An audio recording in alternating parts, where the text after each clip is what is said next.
ஆண்டவர் இயேசுவுக்குள் பிரியமானவர்களே, ஆண்டின் பொதுக்காலம் 33ஆம் ஞாயிறு. இன்றைய இறைவார்த்தை வழிபாடு ஆண்டவர் இயேசுவின் 2ஆம் வருகையையும் இறுதி காலங்களையும் குறித்து நமக்கு வெளிப்படுத்துகின்றது. திருவழிபாட்டு அட்டவணையின் இறுதியிலே ஒவ்வொரு ஆண்டும் கடைசி வாரங்களில் இந்த 2ஆம் வருகை குறித்த செய்தியும் இறுதி நாட்களை குறித்த நிகழ்வுகளும் நமக்கு கொடுக்கப்படுகின்றது. அந்த அடிப்படையில் இன்று தானியேல் புத்தகத்திலிருந்தும் நற்செய்தியிலிருந்தும் இந்த இறுதி நாட்களை குறித்தும் இறுதி தீர்ப்பை குறித்தும் ஆண்டவர் இயேசுனுடைய 2ஆம் வருகை குறித்தும் நாம் வாசிக்க கேட்டோம். அன்புக்குரியவர்களே, இந்த இறுதி நாட்களை குறித்து இறுதி காலத்தை குறித்து பேசுகின்ற இந்த இலக்கிய பகுதிகளை அப்பாகலிப்டிக் லிட்டரேச்சர் என்று இலக்கியத்தில் சொல்லுவார்கள். இப்படி எழுதப்படுகின்ற அந்த இலக்கியங்களை அப்பாகலிப்டிக் என்ற ஆங்கில வார்த்தையின் பொருள் அன்வெயிலிங், அதாவது மறைவாயிருப்பதை விளக்கி சொல்வது என்று சொல்வார்கள். அன்புக்குரியவர்களே, இந்த வெளிப்பாட்டு இலக்கியம் அப்பாகலிப்டிக் லிட்டரேச்சர் என்பது விவிலியத்தில் 2 நூல்களில் முழுவதுமாக பயன்படுத்தப்பட்டிருக்கிறது. ஒன்று பழைய ஏற்பாட்டின் தானியேல் புத்தகம், 2வது புதிய ஏற்பாட்டில் இருக்கின்ற திருவெளிப்பாட்டு நூல். இந்த 2 புத்தகங்களும் இந்த இலக்கிய வடிவை பின்பற்றி எழுதப்பட்ட புத்தகங்கள். அன்பார்ந்தவர்களே, இந்த வெளிப்பாட்டு இலக்கியத்தினுடைய தன்மையையும் அதனுடைய பண்புகளையும் நாம் புரிந்து கொள்ளுகின்ற போது இன்றைய இறைவார்த்தையை நாம் இன்னும் ஆழமாக புரிந்து கொள்வது நமக்கு ஏதுவாக இருக்கும். அன்பார்ந்தவர்களே, இந்த அப்பாகலிப்டிக் லிட்டரேச்சர் வெளிப்பாட்டு இலக்கியங்கள் எப்பொழுது எழுதப்பட்டது என்றால், அது அரசியல் எதிரிகளால் மக்கள் துன்புறுத்தப்பட்ட ஒரு காலகட்டத்தில் எழுதப்பட்டது. அதாவது அரசியல் தன்மை அங்கே துன்பம் நிறைந்ததாக இருக்கின்ற போது அந்த ஒரு காலகட்டத்தில் இந்த இலக்கியம் எழுதப்பட்டிருக்கிறது. உதாரணமாக தானியேல் புத்தகம் கிமு 165ஆம் ஆண்டு காலகட்டத்தில் எழுதப்பட்டிருக்கிறது. இந்த காலகட்டத்தில் யூத மக்களை கிரேக்க மன்னர்கள் கொடுமைப்படுத்தி வந்தார்கள். அதிலும் குறிப்பாக கிரேக்க மன்னன் 4ஆம் அந்தியோக்கு எபிபாசி என்பவன் யூத மக்களை அடிமைகளாக நடத்தினான். அவர்கள் தங்களுடைய யாவை இறைவனை வழிபடுவதை விட்டுவிட்டு கிரேக்க கடவுள்களை அவர்கள் வழிபட வேண்டும் என்று அவர்களை வற்புறுத்தினான். யூதர்களின் புனித நூலான தோராவை நெருப்பில் இட்டு எரித்தான். அவர்களுடைய சமய சம்பிரதாயங்களையும் பழக்க வழக்கங்களையும் விட்டுவிட்டு கிரேக்க பழக்க வழக்கங்களை கடைபிடிக்க வேண்டும் என்று அவர்களை கட்டாயப்படுத்தினான். எனவே இப்படிப்பட்ட ஒரு துன்பம் நிறைந்த சூழலில்தான் தானியேல் தன்னுடைய இந்த புத்தகத்தை, இந்த வெளிப்பாட்டு இலக்கியத்தை பயன்படுத்தி எழுதுகின்றார்.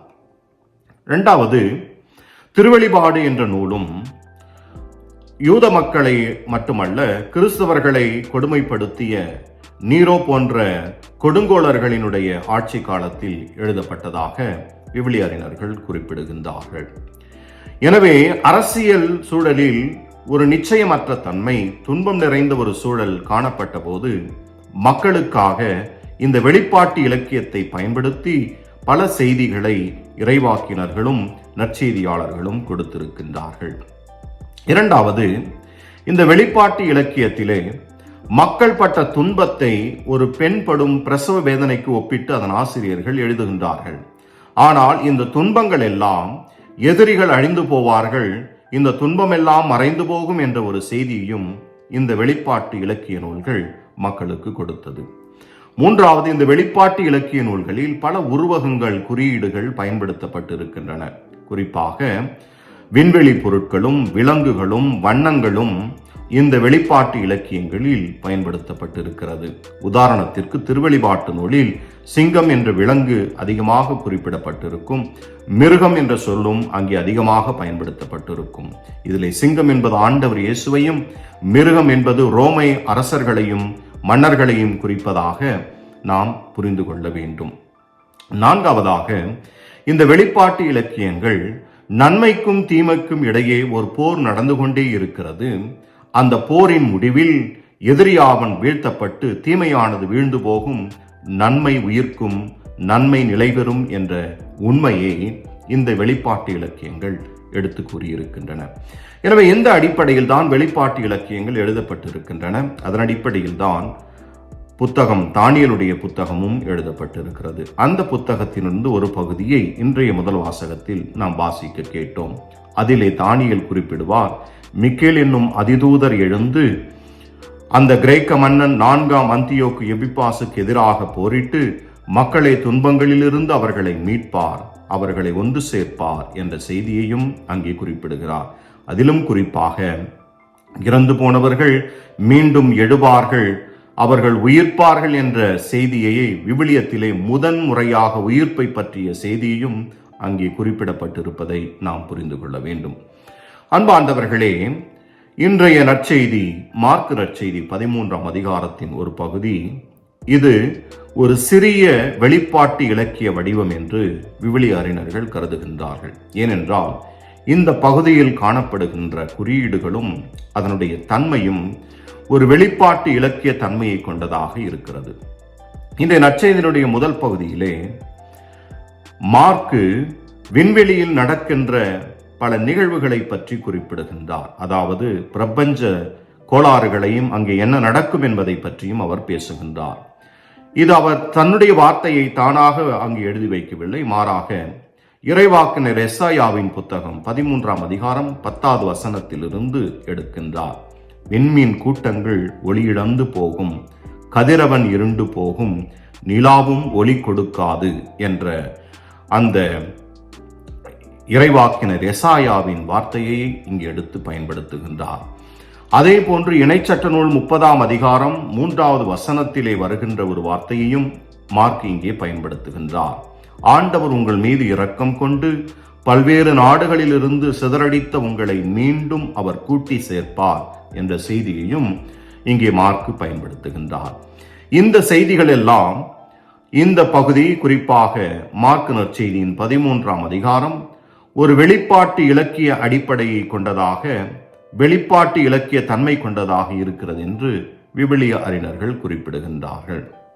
அன்புக்குரியவர்களே, இந்த வெளிப்பாட்டு இலக்கிய தன்மையை கடைபிடித்து மார்க் இந்த நற்செய்தியின் வழியாக நமக்கு எடுத்துக்காட்ட விரும்புவது, எடுத்துச் சொல்ல விரும்புவது ஆண்டவருடைய 2ஆம் வருகை குறித்தும், அந்த 2ஆம் வருகையின் போது நாம் நம்மை எப்படி தயாரித்து வைத்திருக்க வேண்டும் என்பதை குறித்தும் நமக்கு தெளிவுபடுத்துகின்றார். கிறிஸ்துவில் பிரியமானவர்களே, நம்முடைய கத்தோலிக்க இறையியல் என்பது ஒவ்வொரு கிறிஸ்தவனும் ஒவ்வொரு நம்பிக்கையாளரும் இறக்கின்ற போது ஆண்டவரை சந்திப்பார்கள். அதுதான் அவர்களுடைய இறுதி தீர்ப்பு.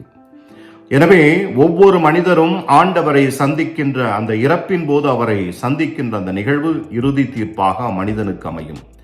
அதை கடந்து உலகம் முடிவின் போது மீண்டும் ஆண்டவர் 2ஆம் வருகையிலே இந்த உலக மக்கள் அனைவரையும் தீர்ப்பிடுவார். அது இறுதி தீர்ப்பு என்பதையும் நாம் நம்முடைய கத்தோலிக்க இறையின் வழியாக புரிந்து கொள்கிறோம். எனவே இந்த இறுதி தீர்ப்பும் இந்த இறுதி நாளை குறித்தும் எச்சரிக்கையோடு இருக்க, கவனமாக இருக்க, தயாரிப்பாக இருக்க இன்றைய நற்செய்தி நமக்கு வலியுறுத்துகின்றது. அன்பார்ந்தவர்களே, இறுதி நாளில் ஆண்டவர் இயேசுவை நாம் சந்திக்க போகின்ற அந்த நிகழ்வுக்கு நாம் நம்மையே தயாரிக்க வேண்டும் என்பதை இன்றைய நற்செய்தியின் ஒவ்வொரு வரிகளிலும் மார்க் நமக்கு தெளிவுபடுத்துகின்றார். குறிப்பாக அந்த அத்திமர ஊமையின் வழியாகவும் நமக்கு அவர் எடுத்து கூறுகின்றார். பல நிகழ்வுகள், பல குறியீடுகளை நம்முடைய அன்றாட வாழ்வில் நாம் பார்க்கின்ற போது அதிலிருந்து நாம் புரிந்து கொள்ள வேண்டும், ஆண்டவரை சந்திக்கின்ற நாள் நமக்கு இருக்கிறது, அந்த நாளுக்காக நாம் நம்மையே தயாரிக்க வேண்டும் என்று சொல்லி மார்க் வலியுறுத்துகின்றார். இயேசுவுக்குள் பிரியமானவர்களே, நாம் கிறிஸ்தவர்களாக ஒவ்வொரு நாளும் ஒவ்வொரு திருப்பலியிலும் ஆண்டவர் இயேசுவை நற்கருணையில் சந்திக்கின்றோம். எனவே அதே ஆண்டவர் இயேசுவை தான் நாம் இறுதி நாளிலே சந்திக்க போகின்றோம். அதற்காக விழிப்பாயிருந்து தயாரிப்போடு நாம் ஒவ்வொரு நாளும் இருக்க வேண்டும் என்பதை ஆண்டவர் மார்க் நற்செய்தியின் வழியாக நமக்கு தெளிவுபடுத்துகின்றார். இயேசுவுக்குள் பிரியமானவர்களே, இந்த நற்செய்தியும் இந்த இறுதி காலம் குறித்த பகுதிகளும் நமக்கு அச்சத்தை கொடுப்பதற்காக கொடுக்கப்பட்டவைகள் அல்ல, மாறாக நம்பிக்கையை கொடுக்க வேண்டும். நாம் இறுதி நாளில் ஆண்டவர் இயேசுவை சந்தித்து அதன் வழியாக முடிவில்லா ஒரு வாழ்வை நாம் பெற்றுக்கொள்ளப் போகிறோம் என்ற ஒரு மகிழ்ச்சியையும் நம்பிக்கையையும் நமக்கு கொடுக்கின்ற பகுதிகளாக இருக்கின்றது. எனவே இறுதி நாளில் ஆண்டவரை சந்திக்க போகின்ற நாம் அச்சத்தோடும் நடுக்கத்தோடும் பயத்தோடும் செல்ல வேண்டும் என்று சொல்லி இந்த நற்செய்தி நமக்கு வலியுறுத்தவில்லை. மாறாக நம்பிக்கையோடும் எதிர்பார்ப்போடும் மிகுந்த மகிழ்ச்சியோடும் அந்த ஆண்டவருடைய வருகைக்காகவும் அந்த இறுதி நாளுக்காகவும் நாம் காத்திருக்க வேண்டும் என்று சொல்லி இந்த நற்செய்தி நமக்கு தெளிவுபடுத்துகிறது. இயேசுவுக்குள் பிரியமானவர்களே, நாம் அன்றாடம் ஆண்டவர் இயேசுவை ஒவ்வொரு நாளும் சந்திக்கின்றோம். நற்கருணையின் வழியாக, விவிலியத்தின் வழியாக, பிற மனிதர்களின் வழியாக. இதே ஆண்டவர் இயேசுவைத்தான் இறுதி நாளில் நாம் சந்திக்க போகின்றோம். எனவே நமக்கு அச்சம் தேவையில்லை, நமக்கு பயம் தேவையில்லை. மாறாக நம்பிக்கையும் மகிழ்ச்சியும் தான் நம்முடைய வாழ்வில் இருக்க வேண்டும். அந்த மகிழ்ச்சியும் நம்பிக்கையும் இருக்க வேண்டும் என்றால் நாம் ஒவ்வொரு நாளும் ஆண்டவர் இயேசு நமக்கு வழிகாட்டுவது போல, நமக்கு வெளிப்படுத்துவது போல நம்முடைய வாழ்க்கையை நாம் அமைத்து கொள்ள வேண்டும்.